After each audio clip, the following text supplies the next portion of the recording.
First up, a blast from the past as Carrie, Grant, and Tori test an American legend.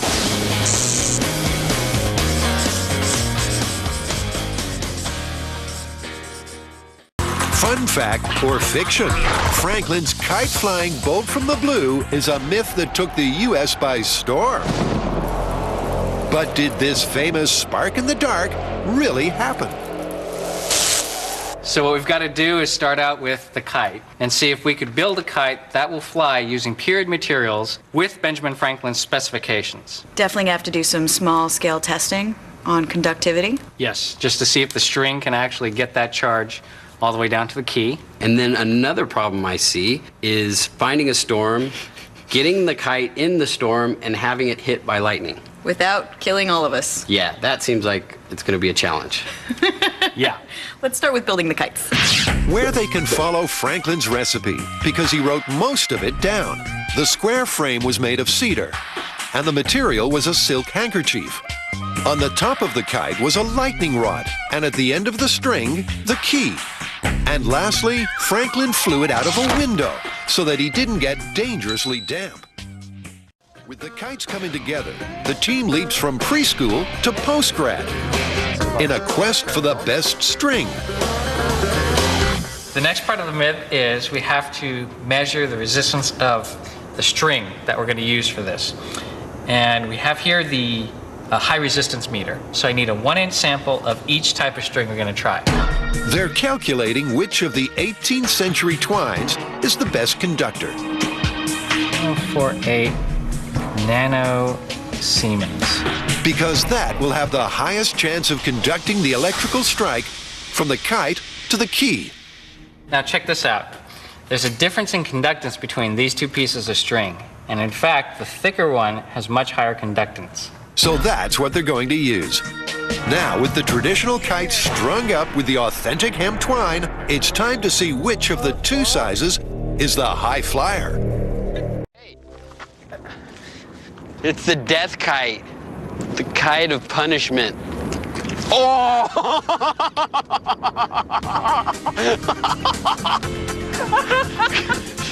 That made it all worthwhile. Just gotta stretch it out a little. While Tori massages his rocks from the rock, the others don't get any further. I don't think I'm supposed to do that! If they're hoping to get this myth up and running, they're going to need a second wind. Carrie has a plan B. I'm making some changes in the kite design. I'm taking advantage of the vagueness of Franklin's article. She's changing his square shape to a diamond and making the frame of more modern cedar dowel. Meanwhile, the boys are focusing on Franklin's kite-flying shelter. We got 1 hour to rip this thing apart and put a new window in. The team can soon put this myth to the test, and there's 3 key things to find out. 1. Can a kite attract a charge and conduct it down 18th century string to a key? 2. Can the key get charged so much that it will spark to the kite flyer's finger? And 3. Can that spark be so great that the kite flyer flatlines? For test 1, can the string conduct a charge to the key? The team hits the beach. Now that the kite has got a second wind, the myth-busting can begin. And for this first test, the fact that there's not a thunderstorm in sight shouldn't be a problem. Even on a dry day like today, we should be able to develop a static charge. The reason is that the movement of the air, the wind, across the kite and the string should leave a net electrical charge. With 500 feet of the good conducting string let out, they're maximizing their chance for success. All right, hey, we're getting 3.8 kilovolts. Wow. 4. Look at that. 6 kilovolts. We are building. Test 1's a success. The key's a buzzing. We're up to almost 10 kilovolts.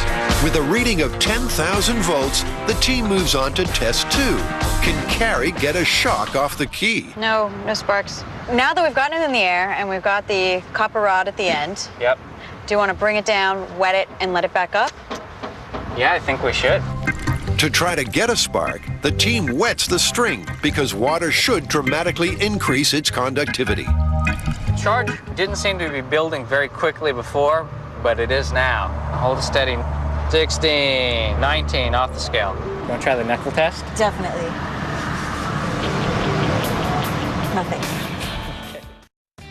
In the Ben Franklin myth, the team has shown that a key tied to a kite string can get charged up.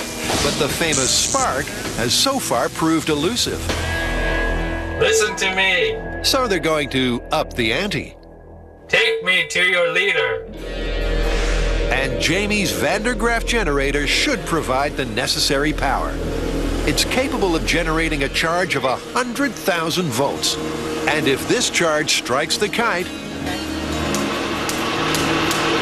That is cool. it may be powerful enough to travel down the string and then arc from the key to the finger. Well, without going out into a rainstorm to fly our kite, which would be really dangerous, we're actually going to use the Van de Graaff generator to generate a high voltage, and that would simulate the charge separation that you would find high up in the atmosphere where the clouds are on a cloudy, very cloudy or rainy day. The team is going to position Carrie's kite next to the generator, run 500 feet of traditional twine around the car park, and then wait to see if the charge will jump from the antique key at the end. I'm just going to move the kite close to the Van de Graaff so that we can actually get it to discharge onto the kite. If they can get a strike right onto the kite, they should boost their chances of getting an arc from the key. It's hardly a lightning bolt, but will it be enough? It's very tiny, but Blink and you'll miss it, but there is a tiny spark which has a big repercussion. Electricity can be conducted down a kite string to a key and then jump to a finger. Test 2 passed. But for test 3, if the charge was 10,000 times stronger, could Franklin have survived? Well, obviously we can't fly a kite out in a storm because it's completely dangerous. way too dangerous. Kids at home, do not try that. So maybe we need a little more of a controlled circumstance? How about the facility the electric company has? We used it in phone in a lightning storm. Well, we're going to have to find a subject to test this stuff on because I'm not going to do it. And I know you guys aren't going to do it. Okay, so maybe we're going to build a Ben Franklin. For the final part of the circuit, they're going to build a ballistics gel Ben Franklin to see whether he could survive the biggest jolt the electric company can throw at his kite. In this Thunderdome, they can generate man-made lightning, pulsing with almost 1,000,000 volts. So the team is going to position the kite next to the power line and wait to strike lucky, something which outside this test facility is very, very dangerous. The kite doesn't have to touch the power line for an arc to occur. And it's a real hazard to anyone who's trying to do anything near a power line. And never fly a kite with metal on it or with metal twine. It's just not sensible. We've gone to great pains to set up the experiment to Franklin's original specifications in this controlled environment. And we're going to test under a variety of conditions, wet string, dry string, and what we're really after is what the effect is on the person who's holding the kite. It's the third and most crucial part of this myth busting. With a 700,000 volt man-made strike, will Franklin turn to toast? Well, Gelatin Ben is standing by to find out. His kite's flying high, the key's next to his finger, and his heart monitor's wired up. Just 6 milliamps across the heart, and Franklin will fly his last. What I hope's gonna happen is that we're gonna see something spectacular, that the lightning is gonna strike that copper rod, travel down this string, hit the key, arc over to his finger, and then just light him on fire. And for this first test, they're using the dry string.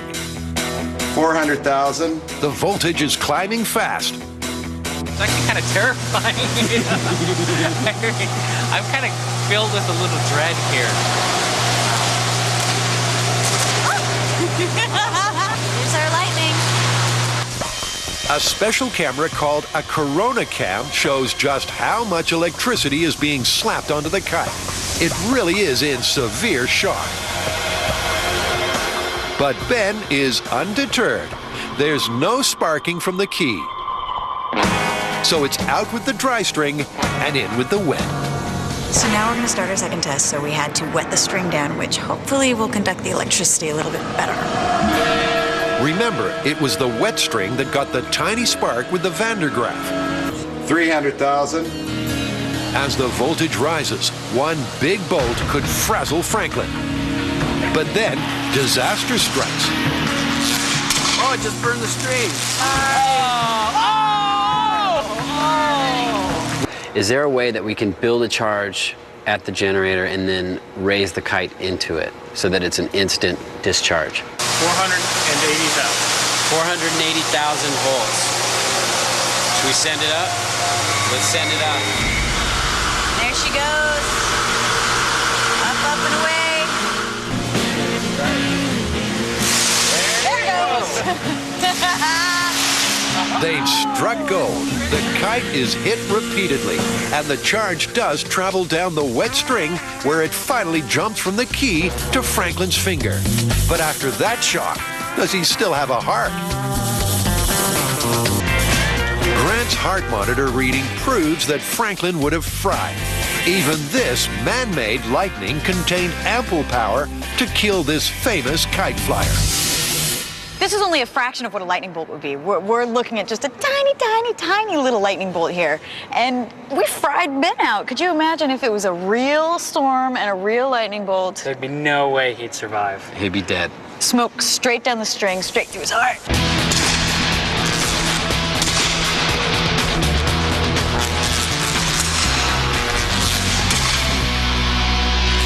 All right, so when we started this myth, we stated that Ben Franklin going out, flying a kite in a storm, gets hit by lightning. That was the myth. He'd definitely get killed if he flew a kite in a lightning storm. I mean, we've definitely proven that. But, I mean, the experiment itself, that's pretty feasible. I mean, you can get electricity down a kite string. Not only is it feasible, we did it ourselves, and we got a shock off the key. Yeah, and that was on a dry day, not too cloudy, and we were still able to get that. The experiment itself. Confirmed. Yeah, that's confirmed. But the myth is a story, busted. That was busted.